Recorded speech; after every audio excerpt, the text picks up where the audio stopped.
Car ని చాలా రోజులు పార్కింగ్ లో పెట్టా. కార్ ని స్టార్ట్ చేయాలంటే క్లచ్ ని హోల్డ్ చేసి పుష్ బటన్ ని ప్రెస్ చేయాలి. పుష్ బటన్ మీద చాలా ఫోర్స్ యూజ్ చేస్తేనే బండి స్టార్ట్ అవుతుంది. కార్ ని గ్యారేజ్ కి తీసుకెళ్ళా. సో రైట్ నా హియర్ వేర్ ఎంత Mahesh agency finally got the spare. ఇదే మెయిన్ స్పేర్. స్విచ్ చేసి ఇంజన్ స్టార్ట్. 1875 రూపీస్ ఉంది దీని మీద. డింబో ఏంటో దీంట్లో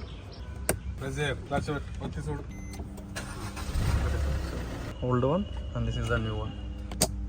By the way, this is the new switch assembly. Clutch hold చేయాలి and press the button. ఇలా సింగిల్ క్లిక్ కే స్టార్ట్ అయిపోయింది. If you guys like the video, please do like, share, subscribe to my channel. This is Rupanan signing off. Bye bye, take care, see you in the next video mama bro.